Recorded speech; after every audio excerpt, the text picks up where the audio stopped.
ధురంధర్ వచ్చి మిగతా స్టార్ హీరోలకు పెద్ద టార్గెట్ను సెట్ చేశాడు. సినిమా ఏదైనా సరే ఇకపై స్టార్ హీరోలు మినిమం 1000 కోట్లు కొల్లగొట్టే బెంచ్ మార్క్ సెట్ చేశాడు. మిగతా హీరోల సంగతి ఏమో కానీ ప్రభాస్ మాత్రం వరుస పెట్టి 1000 కోట్ల సినిమాలను లైనప్ లో పెట్టాడు. మొదట బాహుబలి సీక్వెల్, తర్వాత కల్కి సీక్వెల్. మొత్తంగా ప్రభాస్ బాక్స్ ఆఫీస్ దగ్గర బ్లాక్ బస్టర్ టాక్ అందుకున్న 2 సార్లు ఇండియన్ సినిమాకు 1000 కోట్లు అందించాడు. ఇప్పుడు రెబల్ చేతిలో 4 ప్రతిష్టాత్మక చిత్రాలున్నాయి. ఇవన్నీ కూడా 1000 కోట్లకు టార్గెట్ గా పెట్టుకున్నాయి. ప్రస్తుతం సీతారామన్ దర్శకుడు హను రాఘవపూడి తెరకెక్కిస్తున్న ఫౌజీపై పాన్ ఇండియా వైడ్ గా భారీ అంచనాలున్నాయి. ఒక్క పాజిటివ్ టాక్ వస్తే మాత్రం వసూళ్లకు తిరుగుండదు, 1000 కోట్లకు ఢోకా ఉండదు. ఇక యానిమల్ తో ఆల్రెడీ 900 కోట్ల క్లబ్ ను చూశాడు సందీప్ వంగ. స్పిరిట్ తో మొదటి రోజే 300 కోట్ల ఓపెనింగ్ కు గురి పెట్టాడు. ఓ విధంగా తొలి వీకెండ్ లోనే వీరిద్దరూ కలిసి 1000 కోట్లు కొల్లగొట్టినా ఆశ్చర్యం లేదు. ఇక సలార్ మొదటి భాగమే 700 కోట్ల బిజినెస్ చేసింది. షారుఖ్ నటించిన డంకీతో క్లాష్ వల్ల కొన్ని వసూళ్లను కోల్పోయింది, లేకపోతే 1000 కోట్లు వచ్చుండేవి. ఇప్పుడు తెరకెక్కే సీక్వెల్ పై భారీ అంచనాలున్నాయి. సీక్వెల్ తప్పకుండా 1000 కోట్లు కొల్లగొడుతుందని ఎక్స్పెక్టేషన్స్ ఉన్నాయి. కల్కి మొదటి భాగమే 1000 కోట్లు రాబట్టింది. ఇప్పుడు తెరకెక్కే కల్కి సీక్వెల్ ఈజీగా మొదటి భాగం కలెక్షన్స్ ను క్రాస్ చేసినా ఆశ్చర్యం లేదు. మొత్తంగా 4000 కోట్ల సినిమాలతో బాక్స్ ఆఫీస్ దగ్గర రెబల్ డామినేషన్ చూపించేందుకు సిద్ధమవుతున్నాడు. ముందు మాలీవుడ్, తర్వాత కోలీవుడ్, మళ్ళీ కోలీవుడ్, ఇప్పుడు బాలీవుడ్. ఇది సాయి పల్లవి జర్నీ. మేడే రోజున సాయి పల్లవి నటించిన మొదటి హిందీ చిత్రం థియేటర్స్లోకి వస్తోంది. రామాయణం కంటే ముందు రిలీజ్ అవుతున్న చిత్రం ఇది. సినిమా సక్సెస్ సాధిస్తే రామాయణ రిలీజ్కు ముందు మరింత జోష్ ఉంటుంది, లేదా తర్వాతి సంగతి తర్వాత. 2015లో ప్రేమ మూవీతో మొదటిసారి మాలీవుడ్ లో మెరిసింది సాయి పల్లవి. ఇది ప్రేమ కథా చిత్రం. అక్కడ సంచలన విజయం సాధించింది. 2017లో ఫిదా పేరుతో టాలీవుడ్ కు ఎంట్రీ ఇచ్చింది. ఈ సినిమా ఎంతటి విజయం సాధించిందో ప్రత్యేకంగా చెప్పుకోవాల్సిన పని లేదు. కోలీవుడ్ లో మాత్రమే కణం పేరుతో ప్రయోగాత్మక ఎంట్రీ ఇచ్చింది సాయి పల్లవి. ఈ సినిమా డిసప్పాయింట్ చేసింది. తమిళంలో అమరన్ రిలీజ్ వరకు సాయి పల్లవికి పెద్ద హిట్ లేదు. ఇప్పుడు మాత్రం ఏకంగా 2 భారీ చిత్రాల్లో నటిస్తోంది. ఇదంతా కూడా south side Sai Pallavi story. Bollywood లో ప్రతిష్టాత్మకంగా తెరకెక్కుతున్న రామాయణలో సాయి పల్లవి భాగమైన సంగతి తెలిసిందే. అయితే అంతకు ముందే ఏక్ దిన్ అనే చిత్రం రిలీజ్ కాబోతోంది.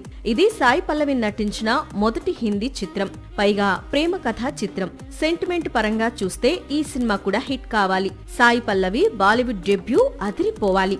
మే 1న ప్రేక్షకుల ముందుకొస్తోన్న ఏక్ దిన్ చిత్రాన్ని బాలీవుడ్ స్టార్ అమీర్ ఖాన్ నిర్మించాడు. అతని తనయుడు జునైద్ ఖాన్ హీరోగా నటించాడు.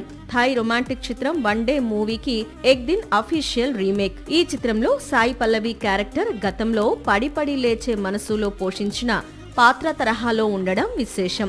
గతాన్ని మర్చిపోయే పాత్రలో మరోసారి నటించింది సాయి పల్లవి. టాలీవుడ్, బాలీవుడ్, శాండల్వుడ్ హీరోలు 1000 కోట్ల క్లబ్ కోసం కొట్టుకుంటున్నారు.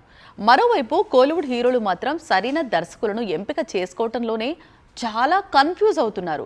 రజనీ నుంచి విక్రమ్ వరకు అందరూ అదే దారిలో వెళ్తున్నారు. మిగతా ఇండస్ట్రీస్ లో హీరోలు 1000 కోట్ల కోసం కొట్టుకుంటున్నారు. కోలీవుడ్ హీరోలు మాత్రం ఏ దర్శకుడిని ఎంచుకోవాలో తెలియక ఎక్కువగా కన్ఫ్యూజ్ అవుతున్నారు. అందరూ సీనియర్ హీరోలే కానీ కొత్త సినిమాకు దర్శకుడిని లాక్ చేసేందుకు తెగ తికమక పడుతున్నారు. సాక్షాత్తు రజనీకాంత్ తాను నటించాల్సిన కొత్త సినిమాకు ఇప్పటికీ 2 దర్శకులను ప్రకటించి ఇప్పుడు ఇద్దరిని తప్పించి మరో దర్శకుడి వైపు చూస్తున్నాడు. అంతకు ముందు తన స్నేహితుడు కమల్ తో కలిసి నటించాల్సిన మల్టీ స్టారర్ కూడా అంతే. మొదట లోకేష్ కనకరాజ్ తో ప్లాన్ చేశారు. తర్వాత నిర్ణయం మారింది. లైన్ లోకి నెల్సన్ వచ్చాడు. ఇక కమల్ హాసన్ కూడా ఎప్పటికప్పుడు దర్శకులను మార్చేస్తున్నాడు. అన్ని కుదిరి ఉంటే జననాయకన్ డైరెక్టర్ వినోద్ తో సినిమా చేయాలి, కానీ అనౌన్స్మెంట్ వచ్చిన తర్వాత కూడా ఈ మూవీ ఆగిపోయింది. ఇక విక్రమ్ సంగతి సరే. కొత్త సినిమాకు దర్శకుడిని తేల్చుకోలేక ఏడాది కాలంగా ముఖానికి మేకప్ వేసుకోలేదు అపరిచితుడు.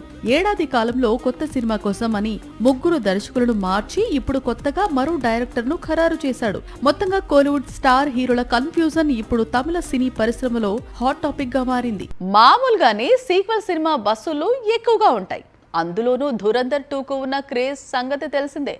అందుకు తగ్గట్లే థియేటర్స్ లోకి అడుగుపెట్టిన దగ్గర నుంచి వరుస పెట్టి రికార్డులు తిరగరాస్తున్న ఈ చిత్రం ఇప్పుడు ఇండియన్ సినిమాలో గతంలో ఎన్నడూ లేని విధంగా సరికొత్త రికార్డ్స్ ను నెలకొల్పింది. సరాసరి హిందీ ఇండస్ట్రీకి 3,000 కోట్ల వసూలును అందించిన చిత్రంగా రికార్డులోకి ఎక్కింది. గతేడాది డిసెంబర్లో ధురంధర్ మొదటి భాగం రిలీజ్ అయిన సంగతి తెలిసిందే. ఈ సినిమా వసూళ్లు 1,300 కోట్లు. ఈ ఏడాది మార్చి 19న రిలీజ్ అయింది ధురంధర్ 2. ఇప్పుడు ఈ మూవీ కలెక్షన్స్ 1,700 కోట్లు దాటాయి. దీంతో ఇండియన్ సినిమాలో 3,000 కోట్లు కొల్లగొట్టిన మొదటి ఫ్రాంచైజీగా నిలిచింది ధురంధర్ మూవీ. గతంలో ఈ రికార్డులు తెలుగు చిత్రాల పేరుతో ఉండేవి. బాహుబలి 2 భాగాలు కలిపి 2,400 కోట్ల పైనే ఉన్నాయి. ఇదే ఇప్పటి వరకు ఇండియన్ సినిమాకు హైయెస్ట్ ఫ్రాంచైజీ. ఆ తర్వాత పుష్ప సిరీస్ 2,000 కోట్లకు పైగా కొల్లగొట్టింది. ఇప్పుడు ఈ 2 బ్లాక్ బస్టర్స్ రికార్డును అధిగమించి సరికొత్త రికార్డును నెలకొల్పింది ధురంధర్. బాలీవుడ్ బాక్స్ ఆఫీస్ దగ్గర ఇప్పటికే ధురంధర్ 2 బలమైన వసూళ్లను రాబడుతోంది. చైనా, గల్ఫ్ కంట్రీస్ లో రిలీజ్ కాకముందే రణ్వీర్ సింగ్ చిత్రం ఈ స్థాయిలో వసూళ్లను కొల్లగొడుతూ ఉండటం ట్రేడ్ వర్గాలను విస్మయపరుస్తోంది. రానున్న రోజుల్లో ఈ చిత్రం India's biggest black busters Pushpa 2, Baahubali 2, Dangal collections ను అధిగమించేందుకు పరుగులు తీస్తోంది. అదే జరిగితే భారతీయ సినీ పరిశ్రమలో నెంబర్ 1 మూవీగా ధురంధర్ 2 నిలుస్తుంది. ఇది వాళ్ళ స్క్రీన్ ప్లే అప్డేట్స్. మరిన్ని అప్డేట్స్ తో మళ్ళీ కలుద్దాం. Keep watching Sakshi. This is Anjali signing off. By.